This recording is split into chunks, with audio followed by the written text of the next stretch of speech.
welcome to Business Talk Sister Talk. I'm Becca. And I'm Ruthie. And today we get the awesome opportunity to talk to the owner of Sherwood Crafts. His name is Nate. And we are so pumped for you guys to hear all about this. And Ruthie had the opportunity of hanging out with him way more than I did. So it's going to be a whole bunch of new stuff for me. I might be gawking a lot more than I should. But thank you so much for being with us today, Nate. Thank you for having me. I really appreciate being here. I'm so excited. Okay. I am too. I mean, it's not every day that I get to talk about woodworking. It's a passion of mine, and I love talking about it. And I really hope I don't talk your ears off. A little spoiler. Yeah. Go ahead. So I turn wood into slightly smaller wood. I'm a woodworker. I hone and create things out of wood. Awesome. Okay. And then why did you start with that? Like, what was your passion behind wanting to get into woodworking? Yeah. So my father and grandfather were both in different levels, different ways woodworkers. My grandfather has a shop in his basement. And so I kind of grew up around the tools. And so I kind of learned how to put things together and the tricks of the trade, as it were. My grandfather actually, incidentally, has basically rebuilt his house from the ground up using that shop in the basement. And so I always had a kind of a inherent passion for woodworking. But the business side evolved from a desire to be self-reliant and use my creativity to create. Woodworking can be cathartic, and I feel joy and pride in creating something and seeing that thing finished and in the hands of someone that I made it for. Yeah, that's awesome. I love that. My small attempts at woodworking that mostly consist of mounting a shelf on a wall, I can relate. Yeah, I mean, after it's done, you feel accomplished, right? Yeah. Okay, so you talked about like kind of wanting to make that into a business and being self-sustaining. What were the first couple steps that you took into kind of making this profitable? Yeah, so the product and the company name kind of went hand in hand with me. So I saw an item that I personally wanted. I wanted a dice tower. There's companies out there that make these dice towers, and they're really, really nice, but they're also really expensive. Okay, so backtrack. What is a dice tower? I know what it is, and I'm stoked about it, but like just in case someone doesn't know. Yes, thank you for asking. A dice tower is an item that you use with tabletop role-playing games like Dungeons and Dragons or Pathfinder or any other type of tabletop game, even Monopoly, anything that uses dice. You put it in the top, you put the dice on the top of the tower, and it tumbles down the tower and falls into a little tray. And it's supposed to give you a more clean dice roll, a more randomized dice roll, but it also makes it so that the dice don't go all over the table and fall on the floor or something. Okay. Yeah. So you were like, I really want this, but also I think I could make it and it would be awesome. And right. Yeah. So the business started out as a desire of how do I make this cheaper than I see it in other locations? But it evolved from that to how do I make this more unique? And so I've developed a style that it's based off of styles that I've seen before, but it's uniquely my own. Yeah. Yeah. And you talked about how that kind of tied into the logo. What did you do? How did you make that your own? Yes. So one of my best friends is a graphic designer. And I came across him. Actually, he used to live with me, and I asked him. That's how you came across him. I came across him in the hallway. I came across him in the hallway one day, and I asked him to develop a logo for me. I like geometry. I like shapes, and I like meaning. behind logos. And so I asked him to make an outline of a 20-sided dice with a tree in the middle where the outline of the tree is a 10-sided dice. And that's my logo. Yeah, and you guys, this is like one of the most unique logos. I was gonna say yogos, logos I've ever seen. It's really cool, and I don't know, just everything about it is so calculated and so well thought out. Like just like when you were talking about it and explaining, kind of like, I mean, I obviously can't. This is a podcast, I can't show you, but it's so cool. And you guys will have to check out his Instagram. It is Sherwood Crafts on Instagram, and it's so cool. Also, he has a Twitch account. I just saw that on his Oh Instagram. gosh. I do have a Twitch account. I forgot about that. I haven't used that in a long time. Okay, so kind of rolling back to the business side of this. So you kind of started out like you had this idea of what you wanted to do. You wanted to make a logo. You were very thought out in how you like decided to do with your logo. How did you start the actual process of making these things? Like what tools did you were like, I'm going to need these tools in order to move forward with this passion that I have? Yeah, so because I was already passionate about woodworking and I had a background in woodworking, I had a lot of those tools already with me. So I was very blessed to have those tools already in my possession. Yeah. So I used the tools that I had. I had less at the time. Obviously, I've grown since then with the amount of tools that I have. Like any woodworker would tell you, you can never have too many clamps. That is not what I imagined a woodworker saying. Oh, you can never have enough wood, but like. Oh no, yeah. If you say that to another woodworker, they'll say, "Oh yeah, I know exactly what you mean." I've got 10,000, and maybe at some point 10,000. That might be too many. Maybe. It depends on what you're doing, right? I If you're guess. making big tables, that might not be enough. Yeah. So you had just kind of like your basic, like essential Yeah. ones. So Like, I had a table saw yeah. and a miter saw, or a chop saw, some people call it. Mm-hmm. And so a lot of what I do is on the table saw. Nice. And so a lot of the first introductory, or my very first tower was made primarily on the table saw. Yeah. And so the first one that I made was kind of reverse engineered from the other dice towers that I've seen. And I took pictures offline and thought, okay, well, this is how I would make it with the skills that I know that I have. And it evolved from there. So the design you have with that, you pulled it apart when he was showing us like that. You pulled it apart with magnets. Is that a Yes. common thing, or is that something you were like, this is a good idea? It was something that I saw a few other designers do. It's not explicitly mine, but it's something that I was attracted to. No pun intended. But it's something where you can take it apart, you can store it a lot more flat, and it's just more aesthetically pleasing to me personally. But all of the towers that I make aren't just magnetic towers. I make other glued together towers as well. Yeah. And I know we're kind of like, I was really excited about the towers just because they look so cool, but you make so many things that look so cool. Like, how do you, yeah, and they're just like, you pulled up this cutting board that was just stunning. I was like, wow, how do you get the color of wood to look like that? Like, just, I don't know, like just everything about it is just so, yeah, just really beautiful and well thought out. And how do you decide what to make? Like, is that people ask you to make specific products, or you just kind of like mass produce a lot of product that people then buy at like craft shows, or do you do more custom work? It's primarily custom work, I'll say that. Yeah. Cool. All of the things that I make, the colors that you see, those are natural colors. I don't dye or stain any of my products. And so Wow. I'm that's something I'm proud of using nature's beauty to make something equally beautiful. Yeah. All You all should of my have that as your products. tagline. Do you have that? That is No, I don't. like I should.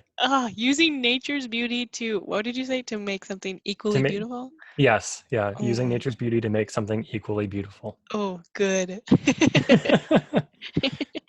Ruthie's just Uh, mining your little nuggets. Okay, so also that sounds so bad. I'm never gonna say that again. Okay, so time management to make sure you're being productive. What does that look like? Because I know a lot of times as artists, there are people who get so focused on, oh, this is the idea that I have, that they spend so much time that in the end, when they finally sell a product, they're like, well, I put over 1,000 hours into this. It's worth this. mhm. But how do you make sure that you're being conservative on your production process and then making sure you know what your market wants? Yeah. So, in my situation right now, I have a 9-month-old kid, a Ooh. little boy, and that is it's a blessing. First of all, second of all, it makes sure that any time that I spend in woodworking, it has to be what's the word I want to use? Very intentional almost. Yes, it has to be intentional. Yeah. I have to make sure that every minute that I am out in my garage, which is where my shop Mm. is used to the fullest. So if I have a project in mind, I need to make sure that I have all of the wood that I need for that project. I need to make sure that I have the cut list accurate and Mm. basically stick to the plan. That's the goal. Stick to the Yeah. plan. Make a plan, stick to the plan. Yeah, and it seems like you've kind of developed a good plan with that, like of just kind of over time deciding what works and what doesn't. And that I love that. I love that process. I am really big into process development. That is something I just really enjoy, Hmm. refining and things like that. Yeah. So how do people, you said you do like these custom projects and stuff like that, which is so evident on your Instagram page and your website. How do people hear about you? So a lot of my stuff I do is through Instagram primarily. Yeah. I love Instagram. It's free. You can reach a lot of different people if you want to put in the money to invest into your product, into your brand. Hmm. But with hashtags, even just using the right hashtags, Mm-hmm. I think you guys talked about that in a previous podcast, right? If we didn't, we are now. Use hashtags. No, yeah, actually, Ruthie and I have been just kind of following different people and looking at stuff. And one of the things that I recently learned was that having 15 hashtags, like it used to be, you could use up to 30, I think, but Hmm. people who are bots do that and stuff. And Instagram's been like slapping that down. But 15 Hmm. hashtags on the bottom of everything with the keywords that you want is like the sweet sauce, 5 short, Yeah. 5 medium, 5 long. And so I've been trying it out and it's actually been really successful in terms of with Yeah, this. I was surprised when I first started it, Mhm. when I first started using hashtags, because I thought, oh, it's just something that, millennials do. Not that I'm not a millennial, but It's it, funny. but So Becca sent me a screenshot of somebody like trying that out or whatever. She goes, Instagram hack, and sent it to me. And I saw it in passing. I was like, great, our Instagram got hacked. oh no. Yeah. But I misinterpreted that. Yeah. But yeah, digging into the analytics of Instagram and seeing when the people that follow you are most active on Mm, Instagram to post in those yeah. times and use hashtags that they want to see, and all those sorts of things are really beneficial to people who are wanting to start into any type of business, really. Yeah. So then people kind of find you on Instagram and stuff. And I saw you had one picture on your Instagram where you were at like a craft show and things like that. Like, is Yes, I've that, been to a couple of craft yeah, shows. Yep. cool. So that's kind of like the primary how people hear about you, how you sell your product. And then if somebody reaches out to you, like you just like ship it to them in the mail and then, yeah. Yes. Okay, Yes. cool. Yep. So if someone reaches out to me via email, because I have an email through Sherwood Crafts, Nate at Mm, sherwoodcrafts.com. nice. They can reach out to me with specific requests. Either, hey, I want this dice tower made out of this specific wood, or hey, I want a coffee table, for instance. Mm, yeah. Uh, I can think about that project, see how long I would expect it to take, and send them a quote. Yeah. And then you just like bill it by project and stuff like that. Like you don't have Hmm. like a, that's so cool. Yeah. And then can I just ask what you use for your, I'm just always curious what people use for the different invoicing and things like that. Like, what do you use for that? I just use a invoice template from Excel Mm, and handy. and save them. I have my logo through that, and then I just change the invoice number to the next one in the sequence, and just save them that way. Nice. That's cool. Yeah, And then you have like a consistent form of documentation over time. So that's cool. exactly. Yeah. Um, so when you were talking about like your tools that you used to have or like a small amount, I was just like chuckling to myself because like just looking back, you're probably like, wow, how did I even get by without all of these things that I I know.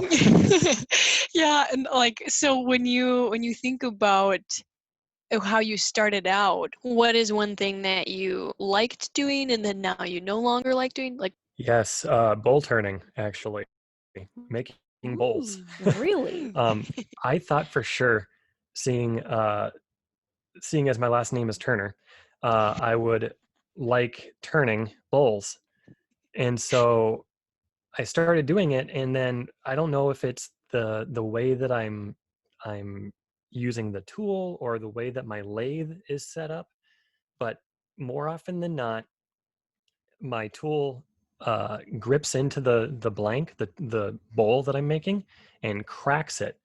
And it's so disheartening when that happens. And Mm, when that, if it doesn't happen, I'm not terribly pleased with the end result anyways. So like the sanding is something I'm not used to yet, and I haven't had a lot of time to put into the fine details of sanding a yeah. bowl. So it's something that I kind of put on a back burner for now. Okay. That makes sense. So I have one more question for you. When somebody is looking to get into something like this, woodworking business, what kind of recommendations do you have for them, or resources that you've used that you say definitely check these things out? They're really effective for me. Let me turn my page because I have a long list. Oh, here we go. So as far as advice goes, start small. You don't need expensive tools in order to make something. You just need some tools. You know, the tools that I started out with were a table saw, a chop saw, and that's about it. You know, Yeah. now I have a band saw, and I have a planer, and I have all these other things that help me make these uh, pieces faster and more accurately. But get the basics and learn how to make those as accurate as possible, Yeah. because those skills never go away. Tell your friends about the things that you're making, because they might want something. They might want a cutting board, and cutting boards, relatively speaking, are fairly easy to make, and they can you can sell them for a pretty high price if they're well made. Yeah. Mm-hmm. Uh, as far as resources go, YouTube. YouTube Yeah. is a massive warehouse of content for DIY training to teach you how to do things, especially with YouTube or with woodworking rather. Mm. Some of the ones that I personally like, Jonathan Katz Moses, Ooh. Stumpy Nubs, funny name, but he's a great guy. That He's a great just guy. seems a little Uh, scary. Oh, what's that? Becca, you Seems a cut little. out there. Oh, I just said it seems a little scary. His name. I know. Yeah, like maybe you wouldn't want to look at him. Yeah, but no, he's all about safety, and so Oh it's wow, kind of ironic in a sense. that's funny. I Um, love that. but yeah, one of the as I grew my business, some other resources that I was really into is pirateship.com, Hmm, which is discounted shipping rates. that Harbor makes sense. Freight for entry level tools, grizzly.com for good tools that are quality but not over the top expensive, and lumberyards. That's a advice that I would give as well. Don't go to like Home Depot, hashtag not sponsored, uh, and get pine. That's Unless most Home Depot wants to sponsor this episode. But it probably wouldn't work out because he just said don't go to Home Depot. Home Depot's No, I'm great. just- I'm not discouraging people not going to Home Depot or Menards or Lowe's or whatever, but the wood that you get there is what they call construction grade, or it's not Mm-hmm. meant to be accurate. and it's not meant to be without defect, and it's going to probably be warped or bent or cupped, something like that. If you go to a lumber yard, first of all, you have more access to a wider variety of species of wood, and you also have access to higher quality wood. Mm. So instead of buying pine from a big box store, not mentioning any names, you can go to a lumber yard, a local lumber yard, and get something like poplar, which it might be a dollar more expensive per board foot, but you're getting a better product. So when you go to those stores and stuff like that, what is your favorite kind of wood? Just out of curiosity. Yes. So I have two different kinds of wood that I really, really like to work with. As far as a domestic wood or a wood that grows in America, I love to work with walnut. Walnut is such a beautiful, naturally dark wood, and when you cut it, it smells amazing. If you talk to any woodworker, and they'll talk your ear off about how wood smells. Yeah. As far as an exotic wood that I like, or a wood that you can find that doesn't grow in America, I love working with sapele. It's a cousin of mahogany, and it smells like cinnamon when you cut it. Wow. What? Yeah, it's amazing. This so is cool. amazing. Mm-hmm. Well, I'm learning so much. This is I have so many other questions. I could just but okay, so we will thank you so much for joining us. You're just the best. And if you guys want to check him out, he has a really cool website. It's the sherwoodcrafts.com, and also his Instagram, like I said earlier, is Sherwood Crafts. Like him, follow him. But we are going to transition into the Sister Gawk portion of our episode, and keeping in the okay, not anything to do with the episode, but because we're around Halloween time, we're going to talk about a time when our family decided to go reverse trick-or-treating. So yeah, Becca, take it away. Yeah, so we were talking about this a little bit because one, we're too old to go trick-or-treating. Doesn't stop us, but Says who? we're just a little old. People are usually like, once you hit about like 10, 11, they're like, okay, enough is enough. So one year we really wanted to go, and Nate probably doesn't know this about us. So we have a lot of siblings, and so we all decided to like dress up differently or whatever, different. And I am like a punny person, so I always try to have some kind of like obscure costume that like really doesn't make any sense to anybody else. But I was Peter Pan, and literally I just carried around a pan, like a big frying pan. And her name's not Peter. It wasn't that good of a joke. okay, so one year I dressed up as a statistic. That was like really fun too, and people did not get it. It's okay. Yeah, it didn't make any Dress sense. up as a statistic. I was 1 in 10, and it was supposed to be like I was a teenage girl and I was pregnant. Oh. It was a great idea at the time when I was a teenager. I was like, this is just like a statistic. Anyways, Ruthie doesn't think any of my sense of humor is funny. It's fine. It's not any. It's just the vast majority is like you have to think for 20 minutes before it gets a chuckle out of me. Like it's like when you have to be really tired to watch Nacho Libre. Okay. So would you say that maybe 1 out of 10 of her jokes are good? Exactly. Got it. Nate has his own sense of humor, so see, which pairs nicely with yours. So there we go. Round of applause for him. I'm clapping. I'm sorry. No, and I'm good. never invited back again. No, okay. I'm gonna try to wrap up the story. Anyways, we decided to get a whole bunch of candy and go up to people's houses and knock on the door, and we were all dressed up and they were so excited to see us, and then we were like, and here you go, and we would put candy in their basket, and they were like, whoa, what are you doing? Because first of all, they were a little bit grumpy that we were way too old to be trick-or-treating, but then when they realized we were giving to them, they were like in utter shock. But then here's the advantage for those of you who actually still want to go trick-or-treating. It's like the best form of trick-or-treating because you just start out with a few things you really didn't want, And then they're like, well, pick whatever you want. And you just keep trading candy and keeping the Mhm. good stuff for yourself. It's a good It's swapping system. genius. It's Yeah. so good. And all of the older people just think it's the greatest thing at the end because they don't feel like you ripped them off at all. Even though you secretly did. Well, thank you so much for joining us, Nate. You're great. And thank you, listeners, for listening to Rambling. So, yeah, join us again next week.